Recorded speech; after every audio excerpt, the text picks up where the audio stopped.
पत्ता पत्ता बूटा बूटा हाल हमारा जाने हैं, पत्ता पत्ता बूटा बूटा हाल हमारा जाने हैं, जाने न जाने गुल ही न जाने बाग तो सारा जाने हैं। जय हिंद दोस्तों, मैं हूं शम्स तबरेज़ और आप देख रहे हैं टाइम्स मेल। इस वक्त पूरे देश में 2024 के लोकसभा चुनाव की तैयारी चल रही है। हमारे प्रधानमंत्री घूम घूम कर भाजपा का प्रचार कर रहे हैं। हर तरफ चुनावी माहौल नजर आ रहा है। न तो आर्थिक मोर्चे पर मौजूदा सरकार अपनी नाकामी पर बात कर रही है और न ही बेरोजगारी पर और न भुखमरी पर। सांप्रदायिकता भी अपने पूरे शबाब पर है। बीजेपी स्टेट में आग लगी हुई है। जहां देखो वहां हर परेशानी के लिए एक खास मजहब, एक खास समुदाय के लोगों को जिम्मेदार ठहराया जा रहा है। जाहिर सी बात है, जब कोई हुकूमत अपनी नाकामी का जवाब देने में हांफने लगती है, जब कोई हुकूमत अपने वायदे से मुकरने लगती है, जब कोई हुकूमत अपने ही कस्मे वादों से पीछे हटने लगती है, तब वो सीधे तौर पर जनता के किसी भी सवाल का जवाब नहीं देती। घूम फिर कर वो एक ही बात करती है और सारा का सारा दोष एक खास समुदाय पर थोपने की कोशिश करती है। मौजूदा नरेंद्र मोदी की सरकार हर मोर्चे पर नाकाम रही है। ना तो इनकी पॉलिसी से किसान खुश हैं, ना तो इनकी पॉलिसी से छात्र खुश हैं, ना तो इनकी पॉलिसी से बेरोजगार खुश हैं और ना ही तो इनकी पॉलिसी से अग्निवीर खुश हैं। अपने बच्चों को भेजते हैं विदेश, बनाते हैं डॉक्टर, इंजीनियर और बड़े बड़े संस्थानों में बैठाते हैं, और दूसरों के बच्चों को, गरीब के बच्चों को बजरंग दल में देखना चाहते हैं। आखिर इतनी मक्कारी और यारी कहां से लाते हैं ये लोग? भाजपा अपने वित्ते भर के हरियाणा को नहीं संभाल पा रही है। वही हाल उत्तराखंड में देख लीजिए। चरमपंथी संगठनों को ये लोग राष्ट्रवादी मानते हैं, उनको हथियार थमाते हैं, उनको राष्ट्रवाद का नाम देते हैं। इनके बच्चे ना तो कांवड़ उठाते हैं, ना तो इनके बच्चे बजरंग दल में जाते हैं और ना ही आरएसएस की शाखा में जाते हैं। कहाँ जाते हैं? विदेश। ऐसे में मोदी सरकार हर मोर्चे पर खुद को नाकाम देख रही है। 2024 का चुनाव इस बार बीजेपी के लिए बहुत मुश्किलों से भरा है। भाजपा की जितनी भी कामयाबी है वो केवल हिंदी भाषी, हिंदी पट्टी में देखने को मिलती है, वरना बाकी का दक्षिण सूबा का नाम सुनते ही भाजपा थर थर थर थर थर थर थर कांपने लगती है, क्योंकि दक्षिण में बीजेपी का सफाया हो जाता है, बिल्कुल सफा चट। बीजेपी 2024 के लोकसभा चुनाव में कैसे कामयाबी पाएगी, ये बहुत बड़ा गंभीर सवाल भाजपा के लिए बना हुआ है। और यही सवाल संघ के लिए भी मौजूद है, क्योंकि संघ का मतलब भाजपा और भाजपा का मतलब संघ। वहीं दूसरी तरफ ईवीएम का भूत एक बार फिर से बोतल से बाहर निकल चुका है।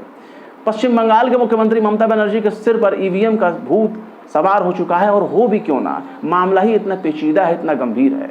जब बात ईवीएम की हो तब विपक्ष अपनी हार का ठीकरा ईवीएम पर फोड़ता है, लेकिन जब ईवीएम की वोटिंग से ही उसे कामयाबी मिलती है, जब वो ईवीएम के बदौलत ही वो जीतती है, तब तो ईवीएम पर कोई सवाल नहीं उठता।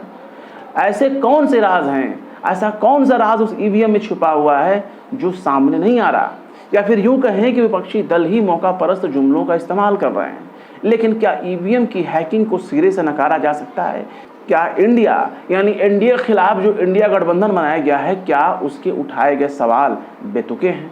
जरूरी नहीं कि विपक्ष की हर बात खोखली नजर आए, क्योंकि अभी एक ताज़ा रिपोर्ट में खुलासा हुआ है कि 2019 के लोकसभा चुनाव में ईवीएम की हैकिंग हुई है। दावा किया जा रहा है कि ईवीएम हैकिंग की बदौलत ही बीजेपी ने दोबारा सत्ता हासिल की है और माननीय नरेंद्र मोदी को दूसरी बार प्रधानमंत्री बनने का मौका मिला।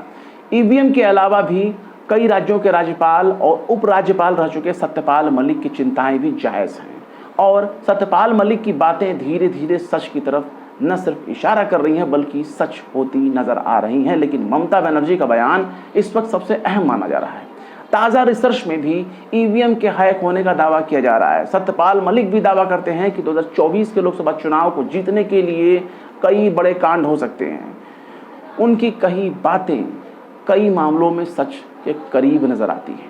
आखिर क्यों ईवीएम पर मंडराने लगा हैकिंग का खतरा? आखिर क्यों ईवीएम की बदौलत भाजपा जीतेगी 2024 का चुनाव? आखिर क्यों बड़े बड़े कांड के जरिए बीजेपी पार करेगी 2024 की अग्नि परीक्षा? आखिर क्यों सत्यपाल मलिक के दावे हो रहे हैं सच?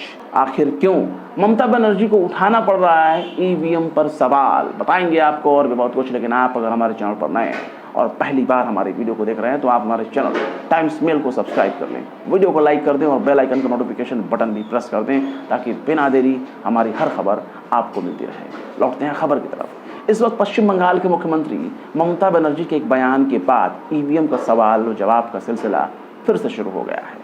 ममता बनर्जी ने जुमेरात को कहा कि विपक्षी दलों का गठबंधन इंडिया 2024 का लोकसभा चुनाव जीतने के बाद देश को बर्बादी, सांप्रदायिक तनाव और बेरोजगारी से बचाएगा, लेकिन इस बात के सबूत है कि भारतीय जनता पार्टी चुनाव जीतने के लिए इलेक्ट्रॉनिक वोटिंग मशीन यानी ईवीएम को हैक करने की कोशिश कर रही है।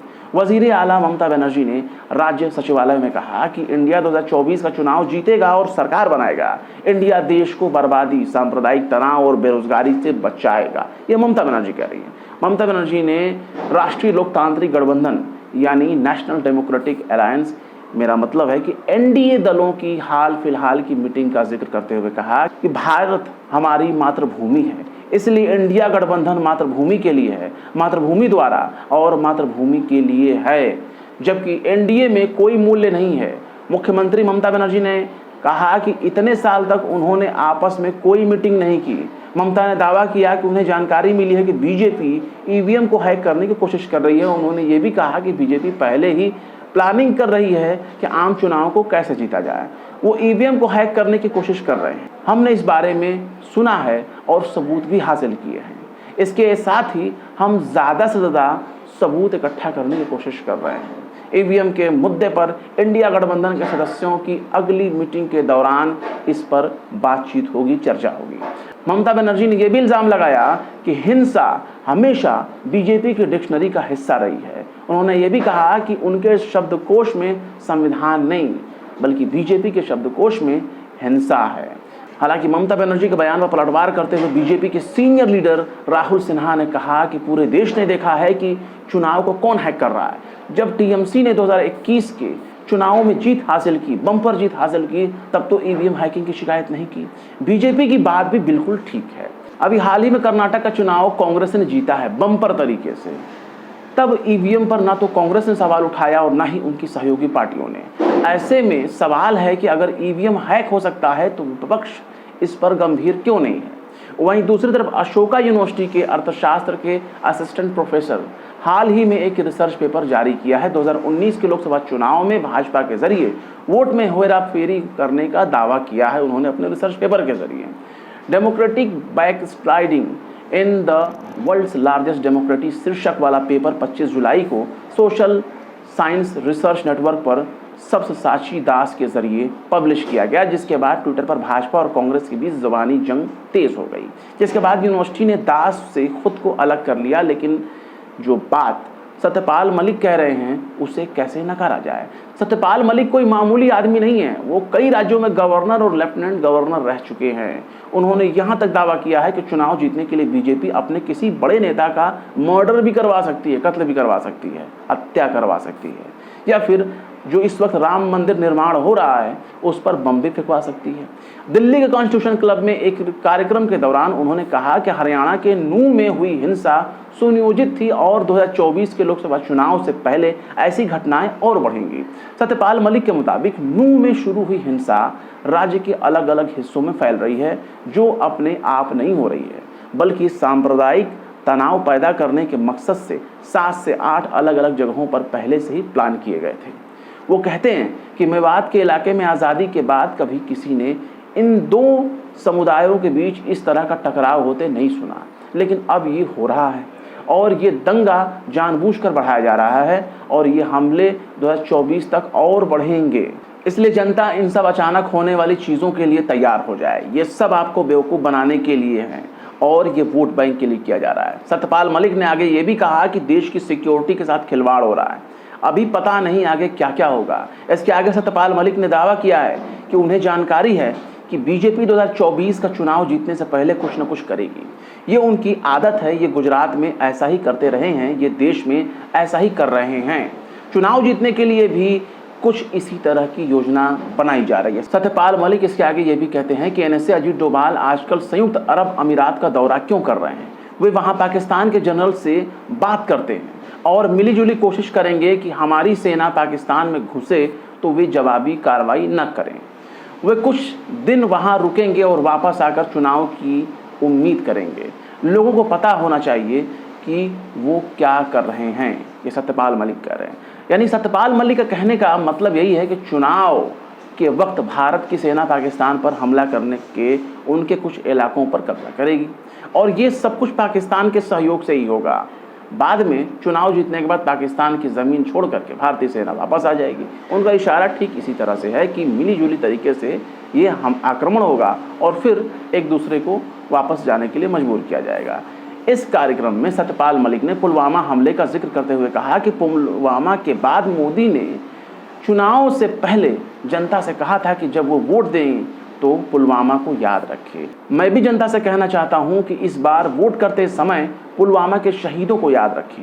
उनकी लाशों पर बनी सरकार ने आज तक इस मामले पर कोई जांच नहीं की है।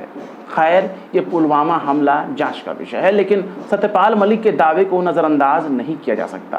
कई राज्यों का चुनाव होने वाला है, लेकिन उससे पहले ही दंगे हो रहे हैं। ईवीएम पर रिसर्च पेपर भी आ चुका है और ईवीएम पर ममता बनर्जी ने सवाल भी उठाया है, लेकिन विपक्ष खुद ही ईवीएम का सपोर्ट कर रही है। अपोजिशन की कोई भी सियासी पार्टी चुनाव जीतने के बाद कभी भी ये नहीं कहती कि हम चुनाव जीतने के बाद भी दोबारा चुनाव कराना चाहते हैं और बाकायदा बैलेट पेपर पर चुनाव चाहते हैं, लेकिन जीतने के बाद अपोजिशन ईवीएम पर एक सांस डकार तक नहीं लेती। ऐसे में बीजेपी उनको बार बार घेर लेती है और इसी मुद्दे पर घेर लेती है, लेकिन विपक्ष अपने दावे पर फिसड्डी साबित हो जाता है। विपक्ष को एकजुट होकर बैलेट पर चुनाव कराने की मजबूत तरीके से मांग रखनी चाहिए, वरना इनके दावे में कोई दम नजर नहीं आता। बहरहाल चलते चलते आखिर में ख्वाजा मीर दर्द ने भी क्या खूब फरमाया है, हम तुझसे किस हवस की फलक जुस्तजू करें, हम तुझसे किस हवस की फलक जुस्तजू करें, दिल ही नहीं रहा जो कुछ आरजू करें।